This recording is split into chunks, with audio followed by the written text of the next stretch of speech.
Hi you all, it's Monday of week 2 and I quickly wanted to go over a couple of things from last week, just a review, and also I wanted to go over this week and what to expect with your assignments and that sort of thing. So quickly, last week you all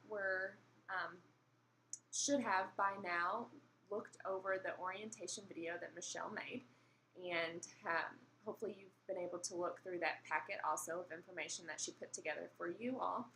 If you all have any questions about that, please let me know. I'd be happy to answer any questions you have or point you in the right direction.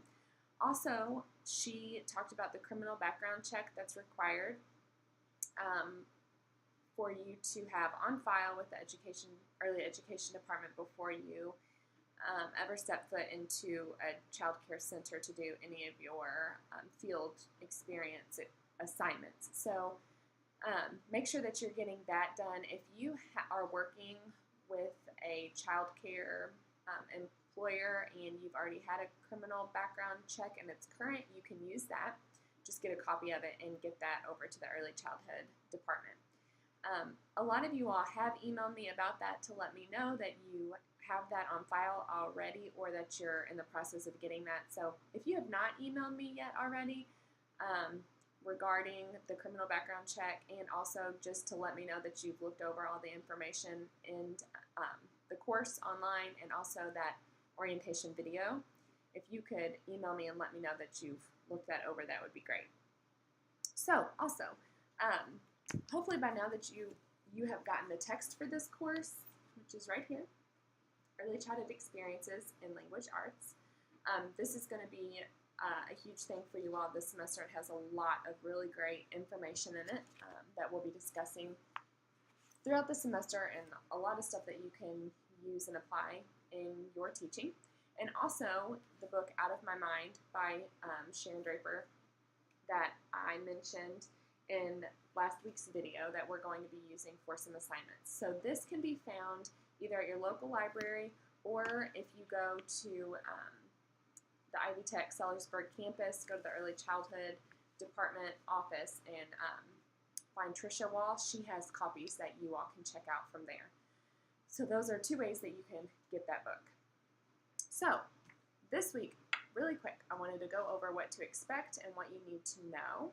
We are going to be focusing on chapters 2 and 3, which are tasks of the toddler and preschool years. So make sure you are reading that on your own and taking note of that information. If you notice, some of you all may have a different edition of the book, and so when this online course was created and loaded, it used the previous edition.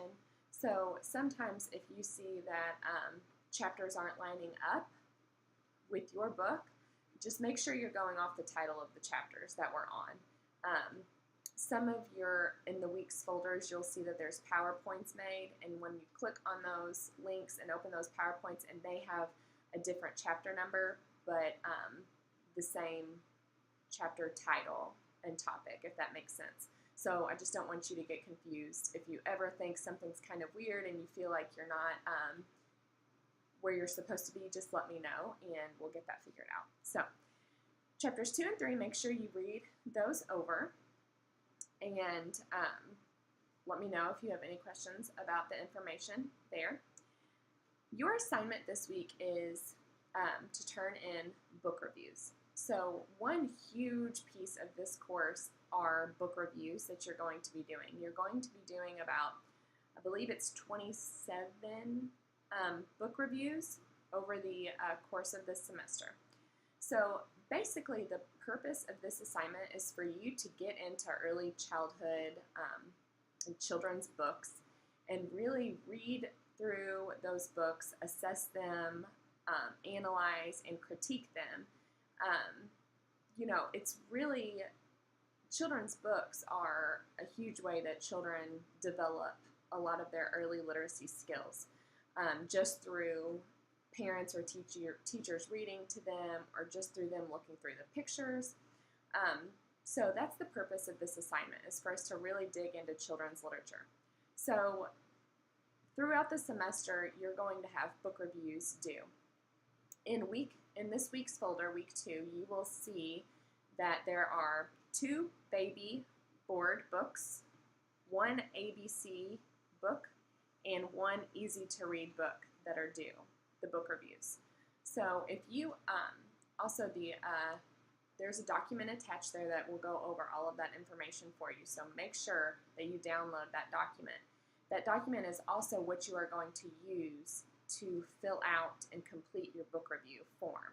Okay, so you are not to create one on your own. You are just to download that document every single time and fill out or type in, complete that document, and you will submit that for every single one of your book reviews. It needs to be typed, okay? I don't want you to print it and then write it all in and then scan and or upload that. It needs to be typed. So whenever we think about these books that you are going to be submitting a critique for, the baby board books pretty much is self-explanatory. It's those hardback books that you will find. A lot of them will be very simple children's books. So you need to find 2 of those to do a book review for. You will find 1 ABC book, so that's pretty self-explanatory too. So an ABC book or a Word book, one or the other. And then 1 easy to read book.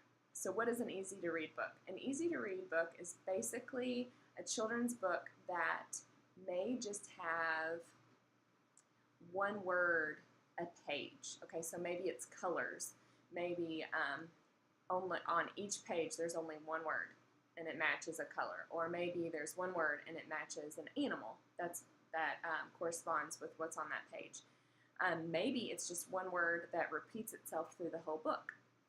Maybe it's a really short phrase that repeats itself through the book. Easy to read books basically are meant to build the confidence of early readers. So a lot of times you won't find multiple syllable words in easy to read books. Okay, so make sure whenever you're looking for an easy to read book, it's a book that you believe could be simple for an early reader, a young child, to kind of pick up on. And even if they don't exactly know what the word says or they can't exactly read it yet, they just know maybe it repeats itself. Okay, so that's what you're going to be looking for an easy to read book. So a total of 4 book reviews are due this week. Again, make sure you download that document and you will complete 1 of those for each book. Okay. One thing that you really, really need to pay attention to when you are looking for these books is a variety of cultural backgrounds, okay, in those books. In today's classrooms, the children that we have in our classrooms are very, very diverse. So the books that we use, the materials we use, the posters we have in the classroom, everything we use needs to be culturally diverse, okay? We want the children in our classroom to be able to look on the walls and look in the books and see children that look like them, okay? Or maybe have backgrounds like them or values like them. So it's really important that whenever you're looking for children's books for this assignment, for your future classroom, that you are looking for books that show cultural competence, okay? So that's a really, really big piece for this assignment for every book that you choose. So keep that in mind, please. And where to find these books? I would highly suggest to take a little bit of time and just go to your public library, if that's easiest for you, and go to the children's section and just start looking. Pull books off the shelf, really dig in to those books to find good quality books for you to do your review over. Or if you go to the Sellersburg campus in the early childhood area outside of the offices, there's a little library of books that you can also use. There's tables in there that you can sit at and work at also. So that's a really good resource for you to use as well. If you have questions about any books that you come across and you aren't really sure if it fits the type of book that we're focusing on that week, let me know. Email me. And lastly, before you do that book review, make sure that you look at the rubric that you will be graded on. Make sure you look over that document that you'll be filling out so you know exactly what you need to be looking for in those books. I hope all that makes sense. If it doesn't, email me and I will be glad to clarify. Lastly, looking ahead, in week 5, you are going to be completing an interview with a child care or an educator at a child care center. That information is in week 5's folder, but what I want you to be thinking about now until then is where you will be conducting this interview at. It could be done over the phone, so you don't have to physically go to this center, but it needs to be a child care center that's off of that cooperating site list. Okay, in this folder, in week 2's folder, I have attached that document. So, and you should have already seen that document in the orientation packet. Make sure that you refer to that and that you are choosing a site off of that list. Some of you have already asked me if it's okay to use another site, and you have filled out that approval form to do another site. If you have filled out that form and we've talked, it is okay to use that site. Otherwise, you need to use a site off of that list. If you have questions about that, email me and let me know. So that is all I have for you all this week. Again, if you have any questions, don't hesitate to email me. It's better to email me sooner rather than later so that you can get working on these assignments. So I hope you all have a great week, and I will talk to you soon. Bye.